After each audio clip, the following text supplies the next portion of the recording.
phones, Babylons can't crack the code. The Senior Bowl has come and gone, and pro days across America are going rampant right now each day as college athletes are trying to show out and improve their draft stock for the 2021 NFL Draft. And each day we get closer to the 2021 NFL Draft. And in today's video, y'all, this is B. Kelly back again with another banger video. And today I'm going to be talking about my most underrated NFL draft prospects. Now, this is only going to be one video covering 4 players, but I will likely have more videos in the future covering this as we get closer to the draft. Y'all just tell me if y'all like these kinds of videos or not.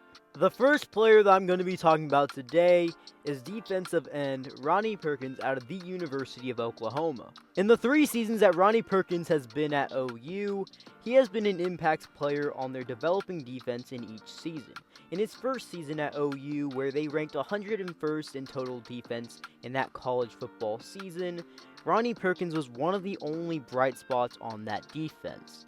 In that season, he had 37 total tackles, 8 tackles for loss, and 5 sacks. Ronnie Perkins would have an even more key role on the Sooners' defense in 2019 under their first season under Coach Grinch, and he was a big reason why the defense showed up the way it did and made the drastic improvement from 2018 to 2019. In that season, he had 38 total tackles, 13.5 tackles for loss, and 6 total sacks, and even a forced fumble. From this previous 2020 college football season, Ronnie Perkins is probably coming off his best season of college football yet, and he only played in 6 games, and this was due to a suspension from the previous season, and it carried over to the 2020 college football season, and he missed the first 5 games of the season.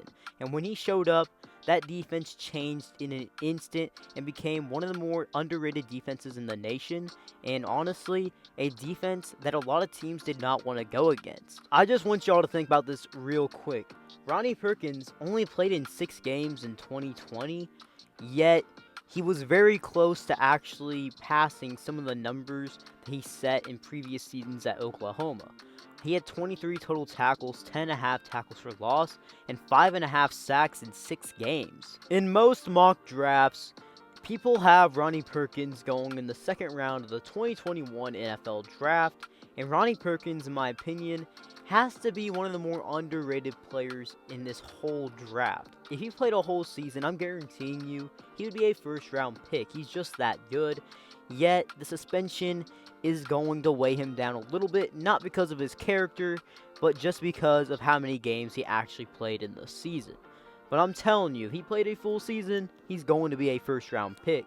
And not only that, you even have some people thinking he could slip up into the late rounds, especially after having the film that he has and what he did on his pro day. Ronnie Perkins has that potential to be an immediate impact player on your defense no matter what.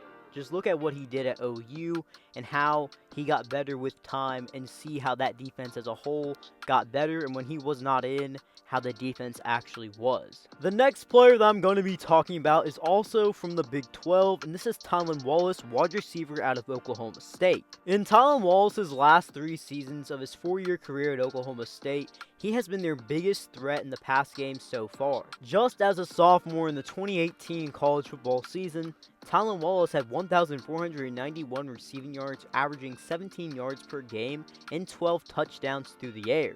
Tylan Wallace is also having a huge junior season where if he did not get hurt, he probably would have been a early 2nd round selection, maybe even late 1st round pick in the 2020 NFL Draft. I mean, in only 9 games, he had 903 receiving yards, averaging 17 yards per reception and 8 touchdowns, but then he tore his ACL and had to miss the rest of the season. Going into the 2020 college football season, there were some that were concerned about how he was going to be bouncing back from a torn ACL, but if you watch the 2020 college football season in some Oklahoma State football, you were able to tell that Tylan Wallace did not miss a step, and he definitely did not regress at all in his game and looked just as good as he did in the previous season before. Now, in 10 games with Oklahoma State in 2020, he would have 922 receiving yards, averaging about 16 yards per reception and 6 touchdowns. Tylan Wallace would miss a few games in the 2020 college football season due to some minor injury issues, but it was nothing having to do with his ACL that he tore the previous season. mainly just something like a hamstring pull. Now, Tylan Wallace is seen as one of the best deep threat targets and big playmakers in all of college football, as this guy, if he's running a vertical route and you have him in one-on-one coverage and you throw pretty much any ball at all, he's more than likely going to come down with it. Tylan Wallace is also a receiver with very good hands, a very good route running ability, and a receiver that is fast.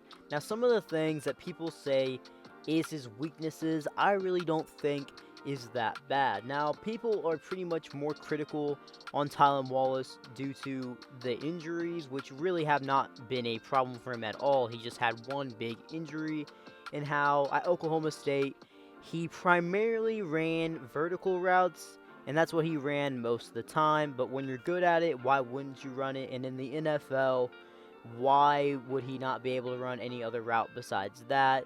I mean, they're going to make him do it. We've seen people before who have had the same abilities as him, and they've done fine. And I definitely see Tylan Wallace being a very big impact player for whatever team he goes to immediately. And currently right now, he's projected as a mid to second round pick. The next player that I'm going to be talking about today is running back out of Buffalo, Jarrett Patterson. Now, Jarrett Patterson has been a star at Buffalo as a starting running back these past 3 seasons, from 2018 to 2020, where he has rushed for 3,884 career yards, averaging 6 yards per carry, and an insane 52 touchdowns in his career. In every year that Jarrett Patterson has been the starting running back for Buffalo, he has balled out in every season, eclipsing over 1,000 yards in each season and rushing for over 10 touchdowns in each season as well. And in the 2020 college football season, he only played 6 games, but rushed for 1,072 yards, averaging almost 8 yards per carry and 19 touchdowns.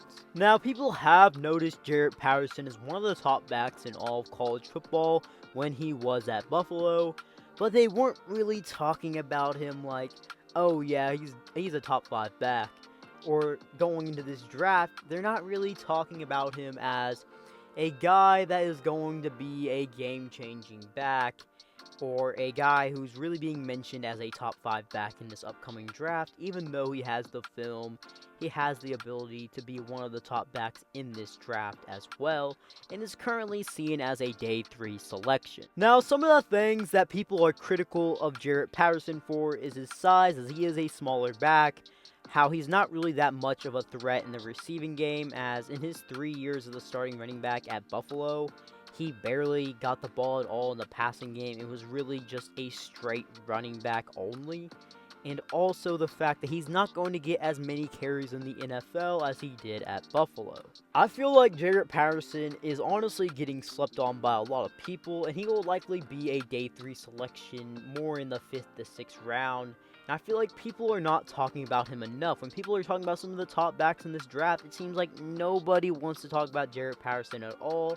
When people are talking about all these running backs in this draft, it seems like no one is talking about the star out of Buffalo. The last player that I'm going to be talking about today is Jalen Darden, the wide receiver out of North Texas. Jalen Darden's career at the University of North Texas can basically be summarized as someone that got better in each season and got more opportunity as well. I mean, as a freshman at North Texas in 2017, he had 281 receiving yards in 13 games and 3 touchdowns. In 2018, as a sophomore, he had 575 receiving yards and 4 touchdowns. In 2019, in 12 games, he had 736 receiving yards and 12 touchdowns. And in 2020, he was honestly one of the best and underrated receivers in all of college football, where in 9 games, he had 1,190 receiving yards and 19 touchdowns. Now, because of Jalen's breakout season in the 2020 college football season, a lot of NFL scouts and mock draft boards have now noticed the North Texas wide receiver, and they say a lot of his strengths are his speed and his shiftiness and his vision with the ball. And they say his weaknesses are his size, as he is a little bit more of a smaller receiver. He ran a limited amount of routes at North Texas, and how physical he is. Jalen Darden, even though having a huge season in the 2020 college football season, is not viewed as one of the top receivers in the class, and this is probably one of the most stacked wide receiver classes as of recent. and he's currently projected to be a 4th to 6th round pick. Something that I think makes Jalen such an underrated receiver in this already really stacked receiver class, and I think it's something that's not being talked about enough. And it's the fact about how he has gotten better in each season that he was at North Texas, especially with more opportunity given to him. And now that I'm at the end of the video, guys, remember to smash that like button, turn on them post notifications, and subscribe for more videos. And not only that, tell me what you guys thought of this video, and if you want more videos like this as we get closer to the draft, and who you want to see as some of the most underrated players going into this draft. And with that being said, B. Kelly out.